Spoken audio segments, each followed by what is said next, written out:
Assalamualaikum warahmatullahi wabarakatuh. Ketemu lagi dengan Bapak pada ekstrak PMR kali ini. Salam farmasi, salam sehat bagi kita semuanya. Pada video penjelasan kali ini Bapak akan menyampaikan materi yaitu tentang pembidian dan balut. Mari simak video penjelasan dari Bapak yang berikut ini. Assalamualaikum warahmatullahi wabarakatuh. Ketemu lagi dengan Bapak pada Istra PMR kali ini. Bapak akan melanjutkan materi untuk pembidian atau balut. Nantinya jika nanti dijumpai ada penderita atau mungkin korban yang membutuhkan pertolongan untuk pembidian, khususnya penanganan balut dan pembidian, bisa kalian terapkan. Kemudian agenda yang akan kita bahas yaitu tentang definisi balut dan bidai itu tersendiri. Yang kedua adalah tujuan pembelajaran. Yang ketiga adalah alat-alat yang harus disiapkan dalam melakukan pembidaian atau balut nanti. Yang keempat adalah prosedur pembalutan. Yang kelima adalah prinsip dan syarat-syarat pembidaian. Untuk slide selanjutnya, pada season break kali ini Bapak akan menjelaskan tujuan pembelajaran. Diharapkan nanti siswa-siswi yang mengikuti pelatihan ini atau yang nantinya menonton video ini bisa menerapkan ilmu pembidaian atau balut. Jadi nanti kalau misalkan menemukan sebuah pasien atau mungkin penderita atau korban yang mengalami patah tulang atau fraktur yang memerlukan penanganan secara pembidaian, bisa kalian bantu. Pendahuluan. Definisi dari fraktur adalah terputusnya kesinambungan sebagian atau seluruh tulang atau bahkan tulang rawan. Derajat berupa fraktur terbuka di mana ujung tulang yang patah membuka keluar dari kulit. Ujung tulang yang patah sangat tajam, bisa melukai saraf dan pembuluh darah, bisa cedera, berbahaya bagi jaringan di sekitarnya. Fraktur tertutup di mana ujung tulang yang patah masih berada di dalam kulit, menyerupai tingkat bahaya yang sama seperti fraktur terbuka. Jadi ada fraktur terbuka dan ada fraktur yang tertutup. Perdarahan yang cukup banyak khususnya pada tulang panjang. Kemudian tanda dan gejala fraktur, terdapat pembengkakan, kemudian nyeri, deformitas, krepitasi akibat dari fraktur tersebut. Jenis-jenis fraktur yang pertama adalah grand stick, yang kedua adalah transfera, kemudian yang ketiga adalah simple, yang keempat ada oblik atau frakturnya itu miring, yang kelima adalah komplit, yang keenam adalah spiral, yang ketujuh adalah majemuk. Nanti siswa-siswi bisa melihat di ujung monitor sebelah paling kanan, ini adalah gambar-gambar di mana adanya fraktur tersebut, dimulai dari gastric sampai dengan fraktur yang bentuknya itu majemuk. Derajat patah tulang terbuka, derajat 1 adalah lukanya laserasi kurang dari 2 cm dan sederhana dislokasi fragmen minimal. Kemudian derajat yang kedua adalah luka laserasi kurang lebih dari 2 cm, kontusi otot di sekitarnya, kemudian fraktur dislokasi fragmen jelas. Derajat yang ketiga, lukanya lebar, rusak hebat atau hilangnya jaringan di sekitarnya dan timbul adanya pendarahan di sana. Kemudian fraktur kominutif, segmental, fragmen tulang ada yang hilang. Kemudian amputasi. Cedera ini kadang mengancam nyawa. Pada kasus amputasi dapat terjadi pendarahan masif. Namun perdarahan biasanya dapat terkontrol dengan melakukan bebat, tekan pada ujung stum atau yang teramputasi. Jadi dibalut nantinya. Cara membawa apabila terdapat korban yang patah tulang atau nantinya terpisah dari bagian tangannya atau mungkin bagian tubuh yang lain, cara membawanya adalah dan perawatannya yang pertama adalah bersihkan bagian yang terpotong dengan cairan isotonik, yang kedua adalah bungkus dengan kasa steril, yang ketiga masukkan ke dalam kantong plastik, yang keempat adalah kantong plastik tersebut masukkan ke dalam termos atau kantong plastik yang isinya yaitu es, yang kelima adalah bawa bersama pasien ke rumah sakit. Untuk slide selanjutnya, objek yang menancap apabila korban nanti terdapat ada objek yang menancap. Yang pertama adalah benda yang masih menancap di bagian tubuh dari si korban tersebut jangan dicabut. Yang kedua, adanya pergerakan bisa mencederai organ yang lain. Yang ketiga, stabilisasi dan imobilisasi benda tersebut. 4. Jika ada pendarahan, stop pendarahan dengan balut tekan. Yang kelima adalah mencabut benda tersebut hanya di meja operasi. Jadi kita sebagai penolong pertama jangan biarkan benda yang menancap tersebut di tubuh klien atau pasien atau korban tersebut jangan sampai dicabut terlebih dahulu. Nanti baru kalau sudah dirujuk ke rumah sakit, baru dokter yang berada di ruang operasi untuk menangani tindakan yang lebih lanjut. Penanganan secara umum, yang pertama adalah proteksi diri sesuai dengan prioritas A, B, C, dan E. A di sini maksudnya adalah airway, B adalah breathing, C adalah circulation, D adalah disability, yang E adalah exposure. Kemudian yang kedua adalah bertujuan mengurangi rasa nyeri pada korban, catat, dan komplikasi. Kemudian yang ketiga adalah menghentikan pendarahan dengan balut tekan. Yang keempat adalah pasang bidai pada tulang yang patah, mencangkup 2 sendi atau yang dislokasi. Kemudian slide selanjutnya, aturan umum pemasangan. Lepaskan pakaian pasien seperlunya saja. Yang terkena atau terdapat fraktur di sana, periksa pulsasi dan sensorik bagian distal dari tempat fraktur sebelum dan sesudah pemasangan splint atau bidai. Jika ekstremitas terlihat sangat bengkok dan nadi tidak teraba, coba lakukan traksi ringan. Luka terbuka harus ditutup terlebih dahulu. Luka dengan kasa steril dan perdarahan dikontrol dahulu, baru kemudian dipasang bidai. Jadi kita harus memprioritaskan yang harus kita tangani terlebih dahulu agar pasien nantinya tidak mengalami luka yang begitu berat pada saat di rumah sakit nantinya. Jadi harus pendarahan yang ada di korban harus kita lakukan perawatan terlebih dahulu, baru kita melakukan pembidaian. Kemudian pasang bidai dengan melewati 2 sendi. Prinsipnya harus melewati 2 sendi dari tulang yang fraktur. Kemudian pasang padding atau bantalan secukupnya, terutama pada tulang yang menonjol apabila nanti frakturnya tulangnya itu sampai menonjol. Pada fraktur terbuka jangan masukkan ujung tulang yang patah ke dalam, tutup dengan kasa steril dan baru pasang bidai. Jadi jangan sampai kita membuat pasien itu tambah sakit atau mungkin cedera tambahan nantinya.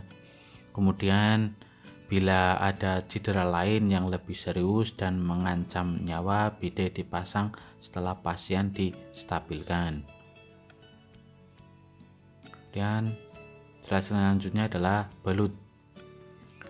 Membalut adalah tindakan medis untuk menyangga atau menahan bagian tubuh agar tidak bergeser atau berubah dari posisi yang dikehendaki.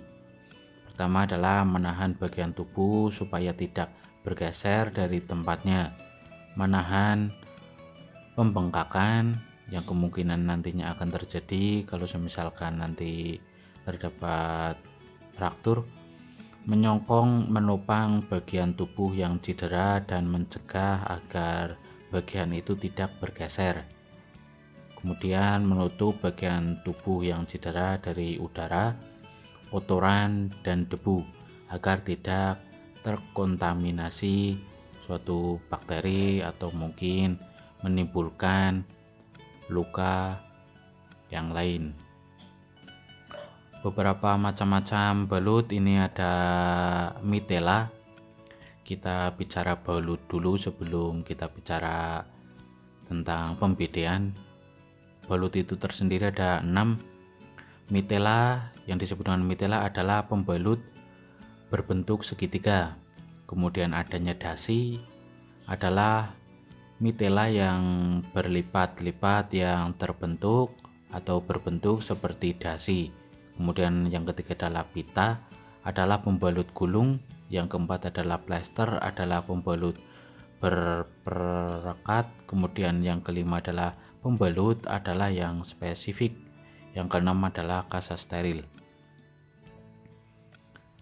Perban segitiga atau mitela pembalut ini bisa dipakai pada cedera di kepala, bahu, dada, siku, telapak tangan, pinggul, telapak kaki, dan untuk menggantung lengan. Jadi beberapa macam balut memiliki kegunaan dan fungsinya masing-masing.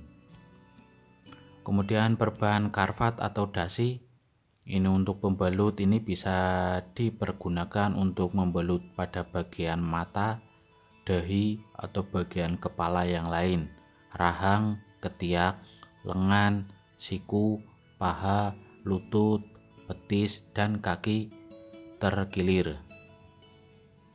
Kemudian perban pita gulung atau yang disebut dengan swashel, macam-macam pembalut dengan penggunaannya. Lebar 2,5 cm bisa untuk jari-jari, lebar 5 cm bisa untuk leher dan pergelangan tangan, lebar 7,5 cm bisa untuk kepala, lengan atas, lengan bawah, betis, dan kaki. Lebar 10 cm bisa untuk paha dan sendi pada panggul. Kemudian lebar lebih dari 10-15 cm bisa untuk dada, perut, dan punggung. Slide selanjutnya, pembalut plester khusus untuk menutup luka bisa dilengkapi dengan obat antiseptik. Jadi sudah ada obat antiseptiknya, jadi kalau untuk penanganan dan pemasangan pada balut ini tidak perlu nantinya dibersihkan karena sudah ada antiseptik tersendiri. Kemudian pembalut yang spesifik, Snell Verban adalah pembalut pita yang sudah ditambahkan kasa penutup luka dan steril. Sering dipakai pada luka lebar yang terdapat pada badan. Kemudian Sufratul adalah kasa steril yang telah direndam obat pembunuh kuman atau desinfektan, bisa digunakan pada luka yang kecil. Kemudian kasa steril adalah kasa yang dipotong dengan berbagai ukuran untuk menutup luka kecil yang sudah diberi obat-obatan seperti antibiotik, antiplagestik. Bentuknya yang pertama adalah bentuk bulat atau oval, ini untuk bagian pada kepala. Yang kedua adalah bentuk silinder, ini digunakan untuk lengan, badan, paha, dan jari. Kemudian yang ketiga adalah bentuk kerucut, ini digunakan untuk organ yang diamputasi. Prosedur pembalutan, perhatikan tempat dan letak. Yang kedua adalah pilih jenis pembalut yang cocok. Yang ketiga adalah sebelum dibalut perlu didesinfektan atau dislokasi perlu direposisi. Kemudian tentukan posisi balutan dengan memperhatikan yang pertama dapat membatasi pergeseran atau gerak bagian tubuh yang memang perlu difiksasi. Poin yang kedua adalah sesedikit mungkin membatasi gerak bagian tubuh yang memang perlu difiksasi. Kemudian usahakan posisi balutan yang paling nyaman untuk kegiatan pokok penderita. Yang poin selanjutnya adalah tidak mengganggu peredaran darah. Misalnya pada balutan berlapis, lapis yang paling bawah, kemudian letakkan di sebelah distal. Kemudian tidak mudah kondor atau lepas. Ini adalah prosedur pembalutan. Kemudian kita masuk ke bidai. Setelah tadi belajar tentang balut, bidai atau spalek adalah alat dari kayu, anyaman, kawat ataupun bahan lain yang kuat tetapi ringan, yang digunakan untuk menahan agar bagian tubuh yang patah tidak bergerak, memberikan istirahat dan mengurangi rasa sakit atau nyeri nantinya. Prinsip pembidaian yang pertama adalah lakukan pembidaian di tempat di mana anggota badan mengalami cedera. Lakukan juga pembidaian pada persangkaan patah tulang. Jika tidak perlu harus dipastikan dulu ada tidaknya patah tulang. Poin yang ketiga adalah melewati minimal 2 sendi yang berbatasan. Bidai syarat-syarat pembidaian: siapkan alat selengkap mungkin. Bidai harus meliputi 2 sendi yang patah. Sebelum dipasang diukur terlebih dahulu berapa panjangnya. Kemudian ikatan jangan terlalu keras dan terlalu kendor. Bidai balut dengan balut sebelum digunakan. Kemudian ikatan harus cukup jumlahnya, dimulai dari ikatan yang paling atas. Kalau memungkinkan, anggota gerak ditinggikan setelah bidai. Kemudian sepatu, gelang, jam tangan, dan alat pengikat perlu dilepas. Kemudian patah tulang yang harus diperhatikan, tungkai bawah dan patah tulang lengan atas. Kemudian ini adalah bidai atau macam-macam dari bidai. Bidai keras atau rigid splint. Yang kedua adalah bidai siap pakai, contohnya adalah air splint, bisa nantinya ditiup. Kemudian adalah PASG, kemudian adalah vakum splint, kemudian adanya vakum matras, kemudian sling dan bebat atau sling and switch. Kemudian bidai tarik atau traction splint, contohnya adalah traction splint seat. Kemudian slide selanjutnya, ini adalah video literatur dari beberapa cara untuk memasang sebuah pembidaian atau balut. Video tersebut nanti langkah-langkahnya dan prosedurnya nanti akan Bapak kirimkan di Google Classroom. Nanti siswa-siswi bisa melihat di video tersebut. Kemudian terima kasih untuk materi pembidaian dan balut ini sudah selesai. Jangan lupa untuk dicatat materinya dan dipelajari materinya. Nantikan video penjelasan dari Bapak, tambahan materi dari Bapak yang selanjutnya. Terima kasih. Terima kasih sudah menonton video penjelasan dari Bapak. Untuk dicatat materinya dan dipelajari materinya.